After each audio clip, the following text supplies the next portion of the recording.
MLA అంటేనే తెల్లార్లేసిన కాంచెల్లి దరఖాస్తులు, మీటింగ్‌లు, జనాల తిప్పలనుకుంటా మస్తు బిజీగా ఉంటారు.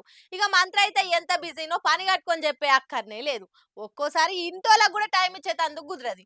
అందుకే బయట ఏడ జరంత తీరిక దొరికినా గానీ ఏదో ఒక తీర్ల పానం అలకవ చేసుకుంటారు.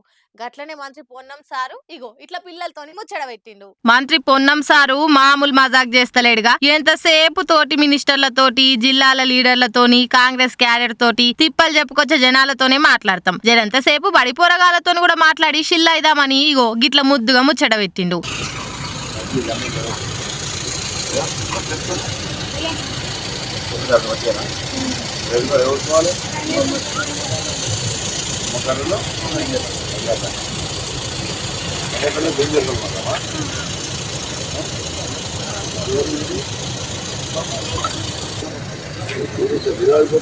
నాకన్నా పొడుగున్నాం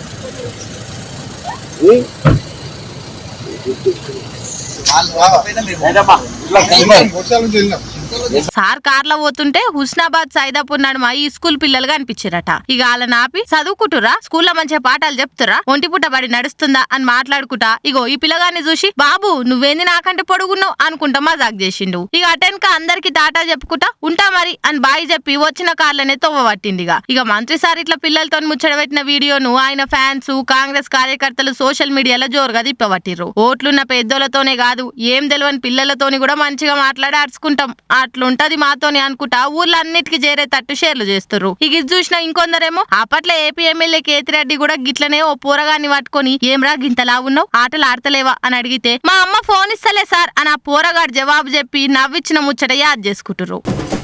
మన పెద్దోళ్ళు ఒక్కోసారి మన మీద నాగం పని చేస్తే భూదేవికి ఉన్నంత ఓపిక ఉండాలిరా, ఓపికతో పని చేసుకోవాలి అనేటోళ్ళు. అంటే భూతల్లికి అంత ఓపిక ఉంటదా? ఈ భూమి మీద ఎన్ని జీవరాశులు బతుకుతాయి, ఎన్ని బిల్డింగ్లు ఉంటాయి, కార్లు, బండ్లు, సముద్రాలు, అబ్బో ఒకటేంది తీరు చిత్రాలన్నీ ఓపికతను మోస్తది ఆ భూతల్లి. ఇండ్లంటవా మన తాన జరన అయ్యం. ఇంకా బయట దేశాలలోనైతే స్థాయికి మించి బంగ్లాలు కడతారు. మొగులు తాగేటట్టే ఒకదాని మీద ఒకటి స్లాబ్ వేస్తూనే ఉంటారు. కానీ ఏం లాభం, ఒక్కోసారి భూతల్లి కోపం వచ్చినా అంటే ఇట్లా కూడా కుప్ప ఊలుతాయి. 里面有没有人？赶快离开！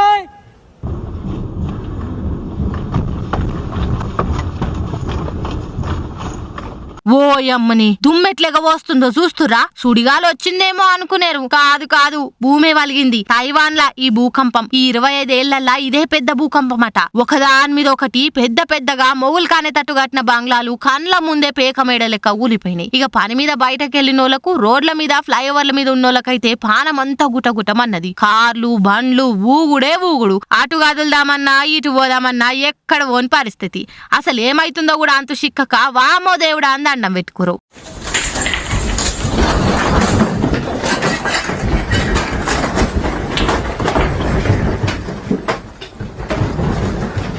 చిన్న చిన్న భూకంపాలు అప్పుడప్పుడు పలకరించిపోయినాయంట గానీ ఇంత పెద్ద భూకంపం 25 ఏళ్లకు ఇప్పుడే వచ్చిందట. ఇది జయంగా ఇట్లా 26 బిల్డింగ్లు కూలిపోయి 50 మందికి దాకా దెబ్బలు దాకినాయట, 4 చచ్చిపోయారట. ఈ భూకంపమే కాదు అక్కడోళ్లకు సునామీ కూడా వచ్చే సూచనలు ఉన్నాయని చెప్పిరట ఆఫీసర్లు. అందుకే ఎప్పటికప్పుడు జాగ్రత్తగా ఉండాలి అని వార్నింగ్లు ఇస్తారు. ఇక ఇది అక్కడోళ్ళ దాంట్లో ఒక ఆయన వీడియో తీసి ట్విట్టర్ లో పెట్టే వరకు వైరల్ అవుతుంది.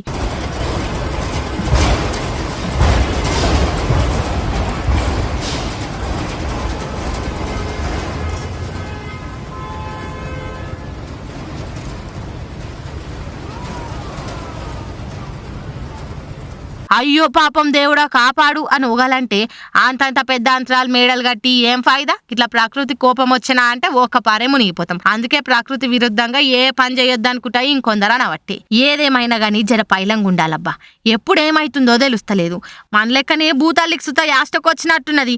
ఈ అవ్వ మనుషుల పాపాలు పెరిగిపోతున్నాయి, ప్రకృతిని ఖరాబ్ చేస్తురానేమో ఇట్లా వార్నింగ్ ఇచ్చి పోయింది.